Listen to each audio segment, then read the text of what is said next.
Hello बच्चों, welcome to your channel Physics Vibes. Today's topic is Coulomb's law, one of most important topic of the electrostatics. दो charges किसी distance पर place किए हुए हों तो उन चार्जेज के बीच में फोर्स क्या होगा और अट्रैक्टिव होगा या रिपल्सिव होगा, ये बताता है हमारा कूलॉम्स लॉ। हम कूलॉम्स लॉ से ही बता सकते हैं कि उनके बीच में कुछ फोर्स होगा, हमें नहीं पता कि फोर्स होगा या नहीं होगा। जैसे ग्रेविटेशनल लॉ से बताते हैं हम कि किन्हीं दो मासेज के बीच में फोर्स होता है। कितना होता है? F is equal to G m1 m2 upon r square, Newton law से। यहां पर हम कूलॉम्स लॉ ही अप्लाई करेंगे जब दो चार्जेज होंगे। And this law is very similar to gravitational law. लेकिन ग्रेविटेशनल जो लॉ है ये सिर्फ अट्रैक्शन का है और ये अट्रैक्शन और रिपल्सन दोनों का है। ओके, दो चार्जेज किसी डिस्टेंस पर रखे हुए हैं और उस डिस्टेंस को हम कंसीडर कर लें, डिस्टेंस इज आर, तो इनके बीच में जो फोर्स होगा वो कितना होगा।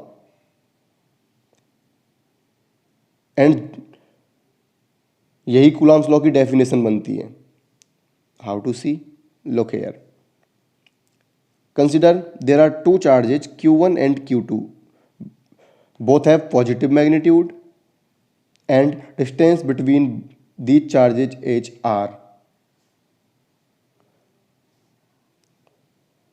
Now the force between both charges will be directly proportional to the magnitude of first charge and directly proportional to the magnitude of second charge and inversely proportional to the square of distance between both charges, and this makes the definition of Coulomb's law. See here, Coulomb's law in electrostatics states that the magnitude of the electrostatic force between two charges is directly proportional to the product of magnitude of two charges and inversely proportional to the square of distance between both charges.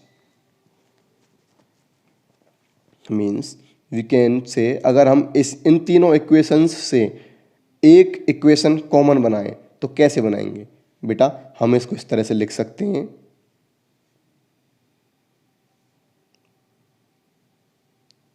See here,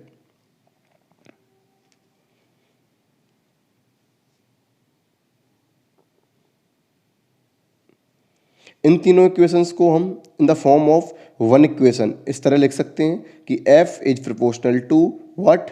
from first point Q1, from second point Q2, from third point upon r square. And क्योंकि ये proportionality का sign है, हम इसे हटाकर equality का sign लगाएं तो हमें कोई कांस्टेंट लगाना पड़ेगा, और वो कांस्टेंट यहां पर हमने K ले लिया, that is Coulomb's constant. And Coulomb's constant is a constant, so its value is fixed, 9 into 10 raised to power 9 having some unit. What should be the unit?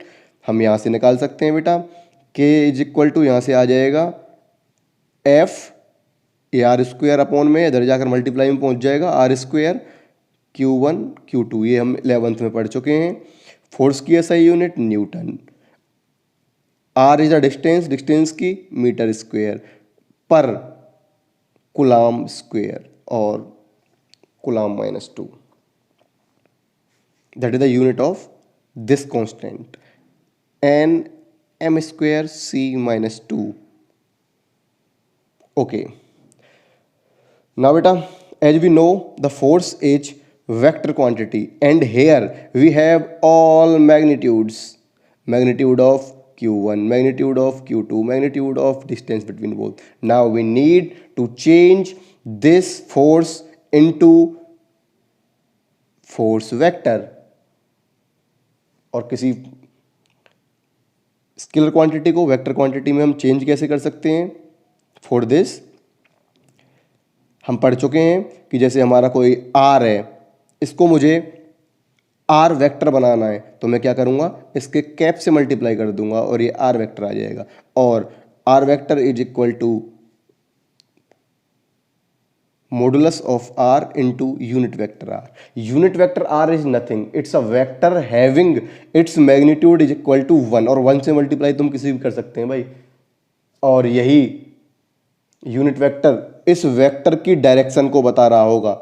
जिस साइड में ये वेक्टर होगा उस साइड में ये unit vector होगा, जिस side में ये यूनिट वेक्टर होगा उसी साइड में ये वेक्टर होगा, सेम डायरेक्शन में होंगे। इसकी डायरेक्शन यूनिट वेक्टर की वजह से ही होगी। 11th में पढ़ चुके हैं हम अच्छी तरह। अब बेटा हमें फोर्स है, हमारा फोर्स कितना आया है हमारा के Q1 Q2 upon are square. मुझे ये वेक्टर क्वांटिटी में चेंज करनी है, ये स्केलर है, ये भी स्केलर है पूरा टर्म। अब इसको वेक्टर में, इसको अगर मैं दूसरे इस वाले टर्म को वेक्टर बना दूं तो ये भी वेक्टर बन जाएगा। और इसको वेक्टर बनाने के लिए मैं क्या करूं, इसके मैग्नीट्यूड से मल्टीप्लाई करूं, सॉरी यूनिट वेक्टर से मल्टीप्लाई करूं। लेकिन यूनिट वेक्टर यहां पर के का हो नहीं सकता क्योंकि के तो कांस्टेंट है, फिक्स है। Q1 फिक्स है, Q2 फिक्स है, मींस जिनकी डायरेक्शन की जरूरत ही नहीं है तो वो तो वेक्टर होंगे नहीं, फिक्स क्वांटिटी है, स्केलर क्वांटिटीज हैं। लेकिन ऐसी क्वांटिटी जो स्केलर भी पॉसिबल हैं और वेक्टर भी पॉसिबल हैं, मींस उनका मैग्नीट्यूड ओनली है, वो तो स्केलर है। और अगर वो यूनिट वेक्टर के साथ आती हैं तो वो वेक्टर बन जाती हैं। तो मैं क्या करूं, आर मेरा पॉसिबल है, दोनों के बीच में डिस्टेंस थी, दोनों चार्जेस के बीच की, ये पॉसिबल है कि हम डिस्प्लेसमेंट ले लेते, तो मैं इसके आर कैप से मल्टीप्लाई कर दूं, अब मेरा ये वेक्टर क्वांटिटी बन जाएगा। सी हेयर, दो चार्ज लिए हैं हमने Q1 Q2 पर Q1 की वजह से जो फोर्स है बेटा वो हमने F21 मान लिया, और Q1 पर इसकी वजह से जो फोर्स है वो हमने F12 मान लिया। F21 is equal to 1/4 pi epsilon naught. बेटा ये जो है SI सिस्टम के लिए K को हम 1/4 पाई एप्सिलॉन नॉट ले लेते हैं इन फ्री स्पेस में ही हम चार्जेस की स्टडी कर रहे हैं, और उस जगह पर हम K की वैल्यू को 1/4 पाई एप्सिलॉन नॉट ले लेते हैं।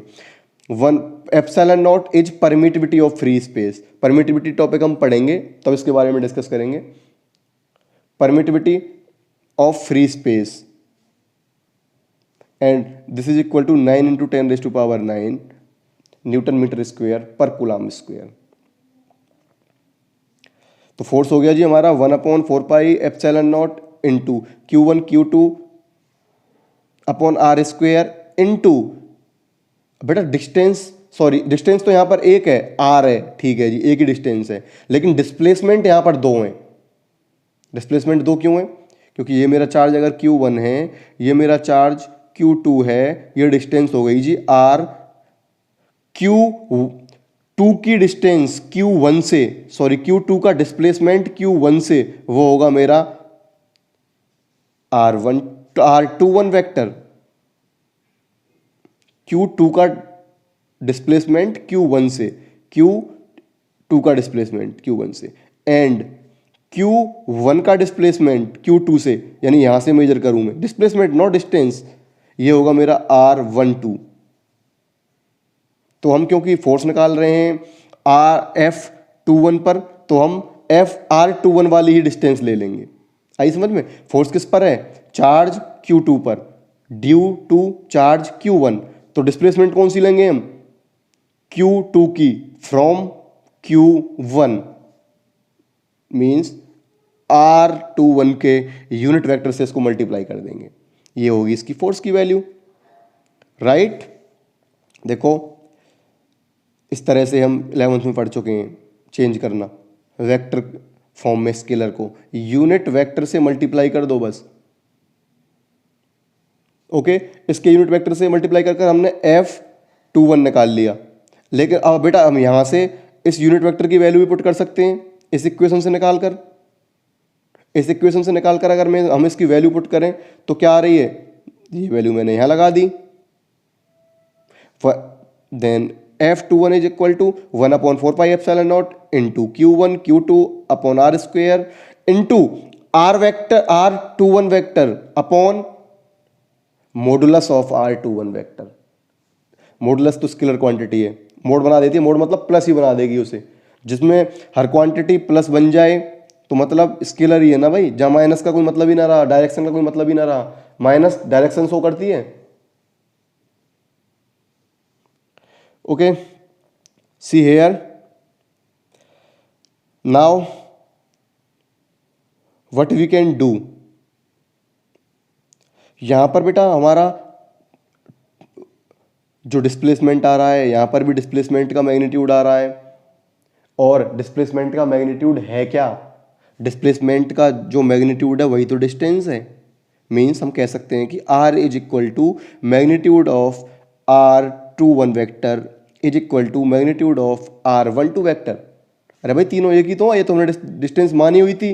अब मैं यहां से यहां तक नापूं इधर की साइड में तो ये डिस्प्लेसमेंट बन गया r21, और यहां से यहां तक नापूं इधर की साइड में तो ये r12 बन गया।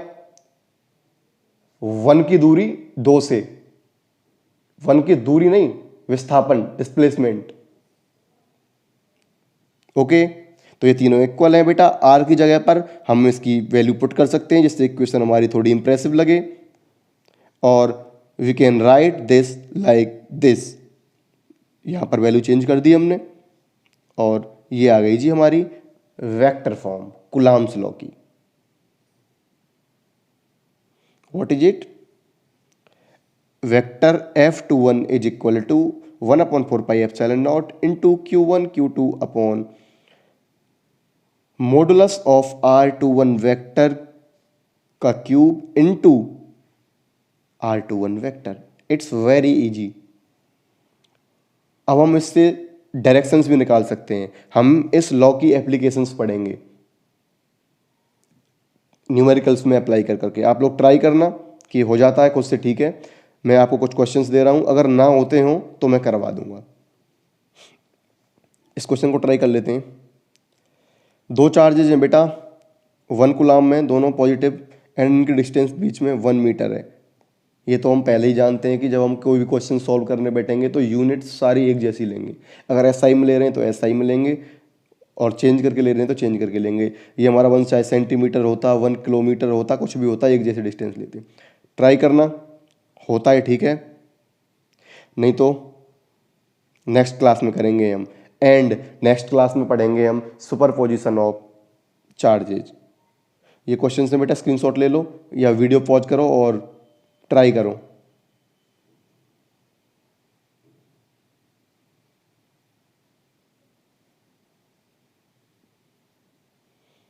थोड़े मुश्किल हैं लेकिन इजी भी हैं अगर आप अप्लाई करना सीख जाते हो तो।